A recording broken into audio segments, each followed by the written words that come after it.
Hi guys! Welcome back to my YouTube channel. Tayo ay mag-haul ng mga pinamili ko galing sa Pinas. Hindi ko talaga to nilalagay pa sa mga tamang lalagyanan niya kasi hindi ko pa na-haul. So, tomorrow gusto ko na kasi siyang iligpit. Haul na natin.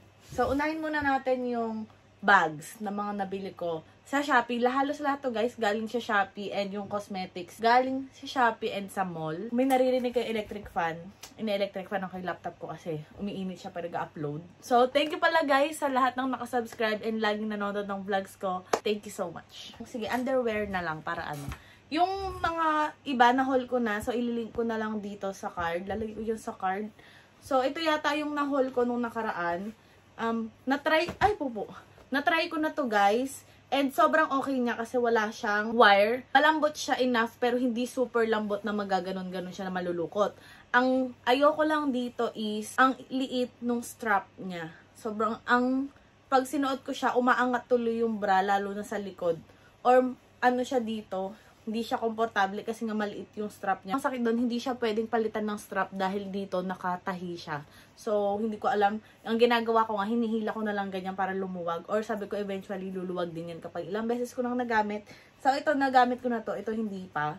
Pero alam ko, pareho lang to ng size kung hindi ako nagkakamali. Yan, nakita ko yan sa TikTok. Trending yung brand na yan. And sobrang ganda talaga niyan. Lalo na sa kagaya kong hindi naman maboobs. Pero gusto ko mag-bra.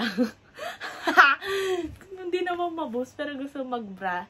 Well, sa aking mga dyan, mga kagaya ko. Hi.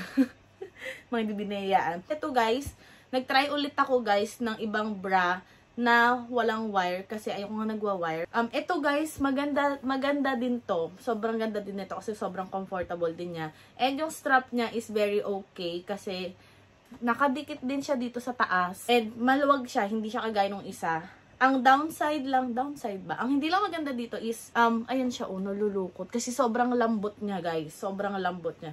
And, okay naman siya. Hindi naman siya parang nakaka-flat ng dede kahit na malambot siya. Ewan ko lang, okay naman siya para sa akin. And, kung napapansin niyo, mga nudes yung kinukuha ko kasi nga, mahilig ako mag-white shirt. Bumili na lang din ako ng black. Meron pala akong mas darker dito na kaya kasi ginamit ko siya sa labahan. So, ang ginawa ko kasi guys, nagtatry lang muna ako. Hindi ako bumibili ng sobrang dami kasi sabi ko, itatry ko muna kung anong magugustuhan ko. And itong dalawang to gusto ko. Yung isa talaga, yung strap lang yung problema ko.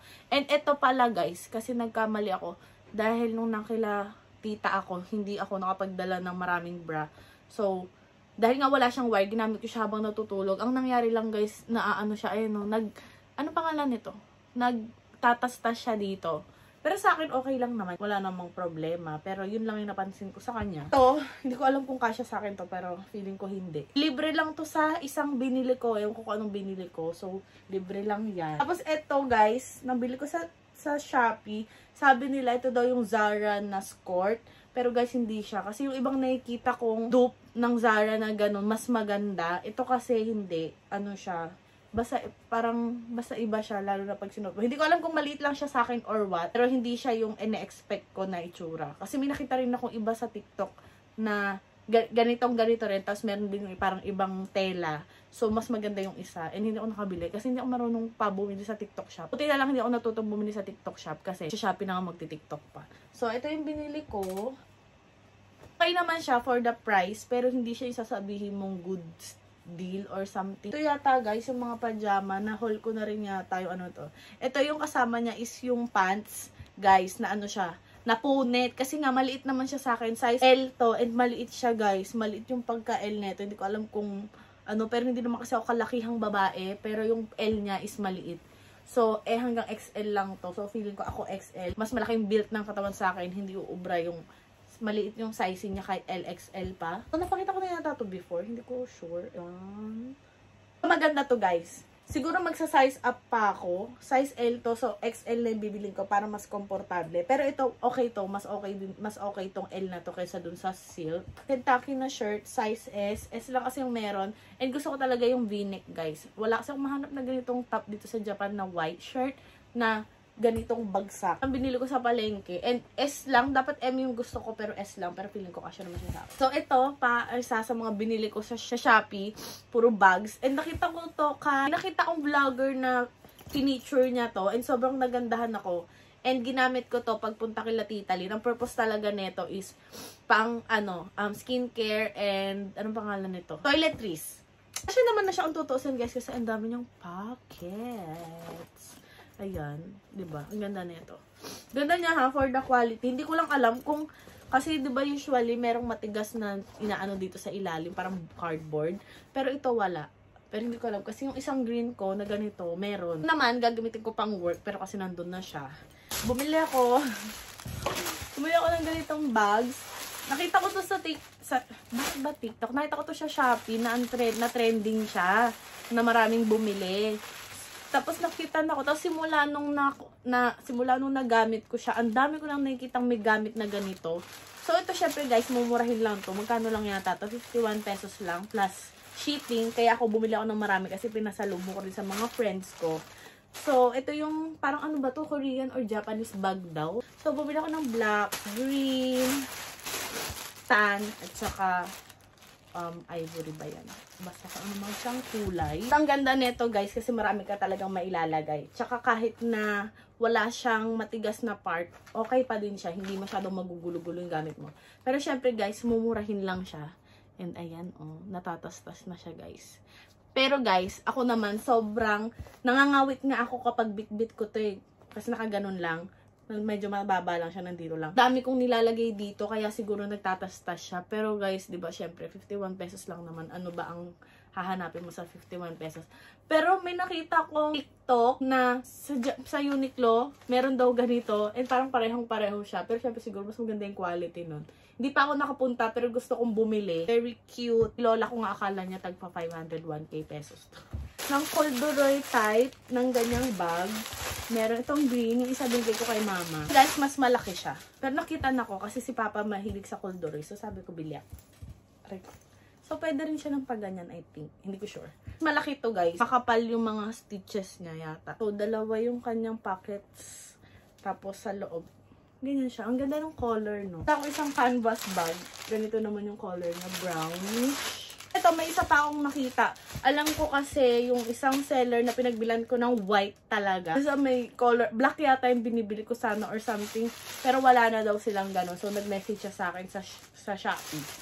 Tapos sabi niya kung pwede bang ito na lang same price. Kinuha ko na din. Kasi, diba, okay na din. Sayang naman, diba, makatulong tayo sa seller. Dito na pala tayo sa, dito na tayo sa skincare and kaartehan anik-anik. Kasi wala naman na yata ako bang binili. Oo. So, meron akong problema guys. Yung nail polish. Yung nail polish na to, yung Caronia, kung tama yung pagkakaano ko. Ito lang yung nilagay guys. And hindi gumagana yung acetone dito. Hindi ko alam kung bakit. Hindi ko alam.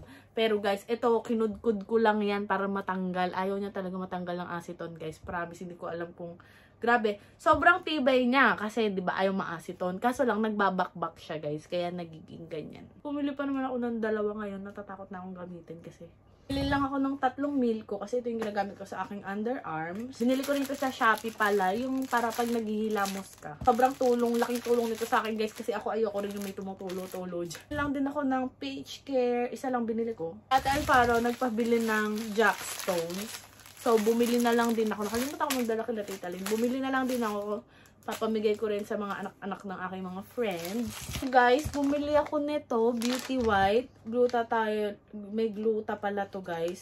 Ito, nakita ko to sa TikTok na daw to, maganda daw sa skin and nakakatulong daw makawala ng pimples. Yun lang yung main reason ko guys kung bakit ko siya binili. Hindi naman kasi talaga ako nagpapaputi. Yun. Kaso lang may gluta siya. So, hindi ko alam kung gagamitin ko to. Hindi ko sure. Kasi kailan ba expiration nito? August 2025. So, tingnan natin. Kung next year, kung hindi ko siya magagamit, ipapamigay ko na lang. Ito guys, bigay to ni Tita Mel. Ito ginagamit ng mga kinakapatid ko pag sila ay may pimples. Or ito yata yung sabon nila. Tapos, bumili ako nitong Dr. Sensitive niacinamide salicylic acid kasi ito yung lagi kong nakikitang magandang ingredient para sa mga acne prone. So, itatry ko siya. So, sana. Alam nyo ba, natutuwa akong mamili ng skincare sa Pinas kasi nababasa ko siya, guys. Kasi English, parang feeling ko pag binili ko siya, pero kasi nabasa ko, naintindihan ko yung ano yung ingredients niya, feeling ko mag-work siya sa akin. Gets nyo ba ako? Feeling ko lang naman. So, nakakatuwa kasi pag kita mo, ay, ito yung magandang ingredient na bilin ko nga. Alam mo yun, gets nyo ba ako? Basta ganun.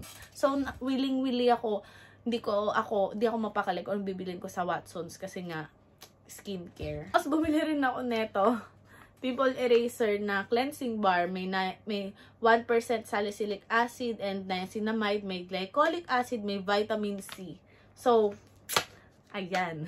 So, pag naubos yung ano ko dito, yung aking current facial wash, baka gamitin ko isa sa kanila. Bumili din ako neto, guys. Yung Bello Acne Pro na oil control system. Yung mga laman niya. Yung pimple gel, guys, na-try ko na. So, bumili ako nito kasi buy one, take one siya, guys. So, maganda to, guys, in fairness naman sa kanya. Ito siya, guys. Maliit nga lang siya, ilang, 10 grams lang. Pero, tagalan na rin. Kung hindi naman kayo kagaya ma-pimples, kung hindi naman kayo kagaya na ma-pimplesin, okay din naman to. Rin naman siya. Hindi ko pa tinatapon yung unang ganito ko kasi sisimutin ko pa. Tapos, guys, bumili na lang din ulit ako. Ano ba yan? Ay ko. Nung nakaraan kasi bala ko na itigil yung Eskinol kasi sabi ko baka na-irritate yung skin ko or what, or mag-try lang ako ng ibang toner. Kaya naisipan kong bumili nung nag-iisang ganito, yung hindi nakaset. Ito yata yung nauna kong binili or something. Naka-buy one, take one din tong tinted sunscreen. Ito sobrang highly recommend to sa mga acne prone skin. Well, guys, based sa aking experience, and depende talaga yan kasi, guys, sa ating skin. Minsan may nag-work sa akin, minsan sa iba hindi, vice versa. So, para sa akin, maganda siya na tinted sunscreen. Kasi ito lang yung tinted sunscreen na hindi ako nag-breakout. Na alam kong hindi ito yung cause ng pagbe-breakout ko. Tinalang din ako nitong whitening sunscreen. Buy one, take one siya, guys. 500.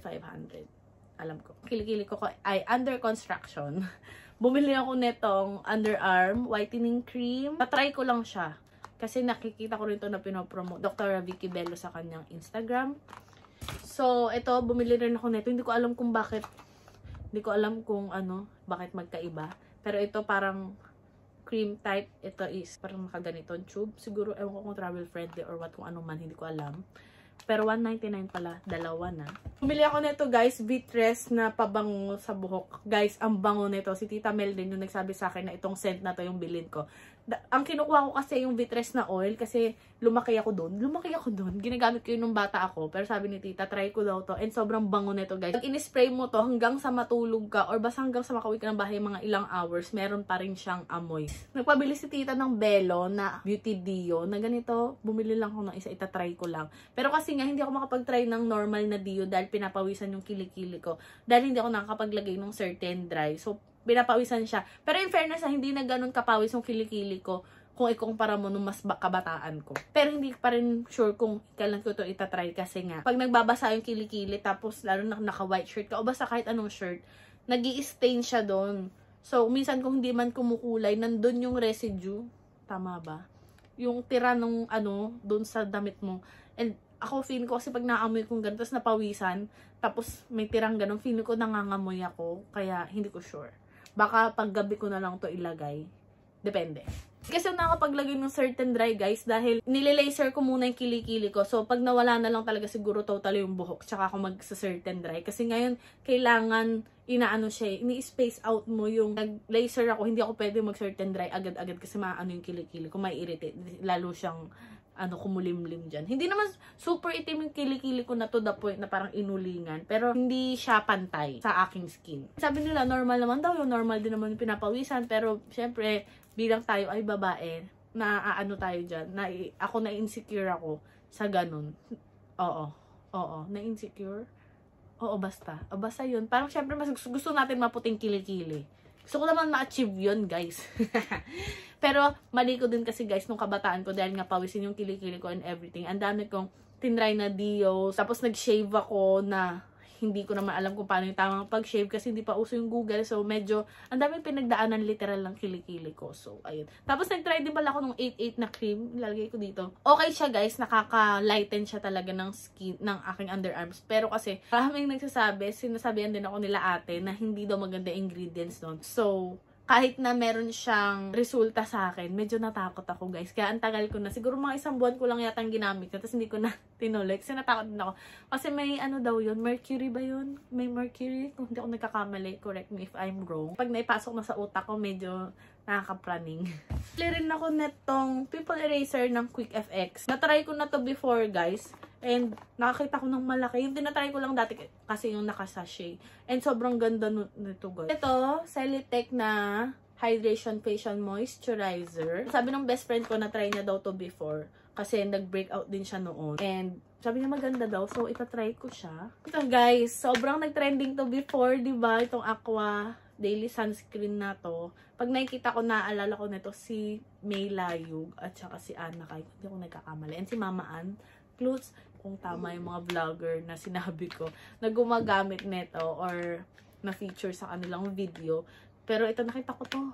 So, syempre, bumili ako, guys. Yeah, hindi naman din kasi talaga natin malalaman kung okay sa atin or hindi. Kung hindi rin natin itatry talaga. Meron pa siyang libreng, Cica Rescue Gentle Brightening Low pH Daily Cleanser. Ito, guys, is secret na Dreamy Stain. Ito, ayan. Bumili ako kasi nag-order sa akin si Ate Ken nito. So, ang dami niyang in-order. So, sabi ko, siguro maganda to kasi ang daming umu-order sa kanya. So, ayan. Bumili ako ng isa. Tapos, etong Bankshire. Hindi ko sure kung anong niya. Paano to i-pronounce. So, pinabili lang din to ni Ate Alfaro. So, bumili din ako for me kasi sabi ko, try ko din. Meron siyang stencil yung ginaganon. Tapos, pero hindi ko siya makita. Hawak na yung kanina. Ito na tayo. Pag sinabi kong makeup, guys, lip tint and lipstick lang. Hindi ako bumili nga ng mga ibang pinapain sa mukha kasi alam nyo na. And, kita nyo yung skin ko? Maka-makeup tayo kaya tayo fresh. Ito, guys, multi-base tint, yung color green. Bumili ako ng color green kasi may nabili ako dito sa Japan na itong Fascio na may green corrector and sobrang maganda siya, guys. Maganda talaga siya. Maganda pala talaga ang green para sa mga redness. So, ginagamit ko yung green, tapos papatungan ko nito. And, sobrang nakatulong siya in fairness. Siyempre, hindi naman siya totally covered.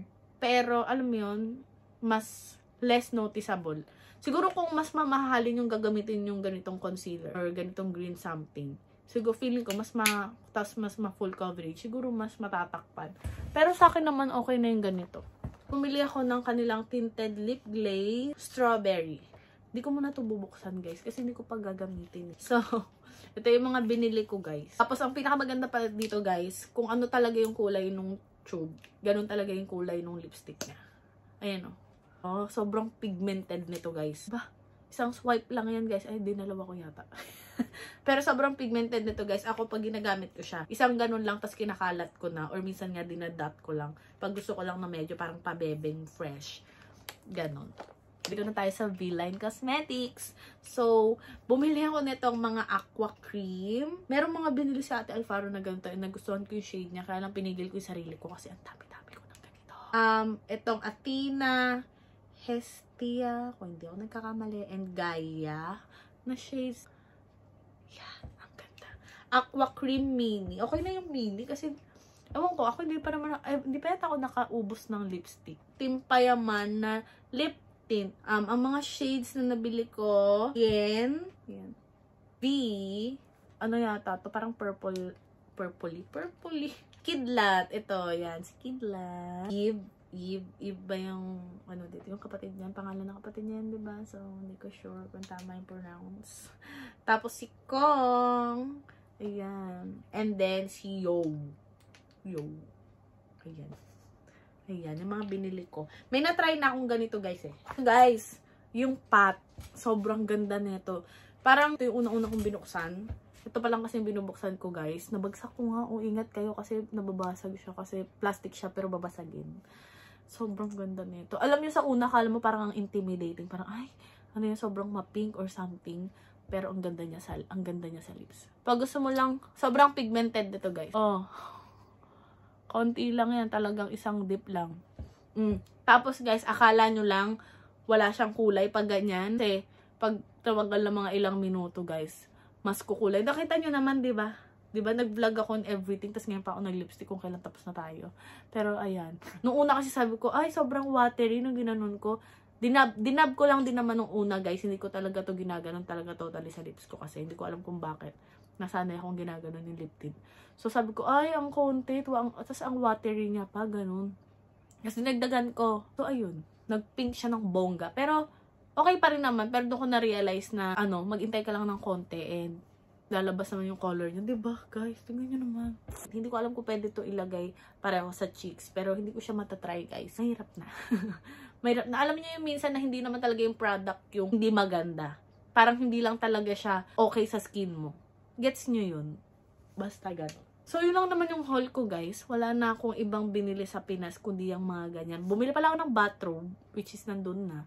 Mga pagkain, bumili din ako, pero tinago na, iba ubos na. So, yun lang naman, guys, ang ating haul. Grabe sa Watsons, pwede mo kong patambayin dun. Pwede kong ikutin, basahin lahat ng mga kung ano-anong nandun. Tingnan. Thank you so much for watching, guys. Mag-like and subscribe kayo, guys. Tapos, comment down below kung anong gusto nyong video ang mapanood. And, comment kayo down below. Subscribe kayo, guys. Kasi dumadami na tayo. Thank you for watching. Bye-bye.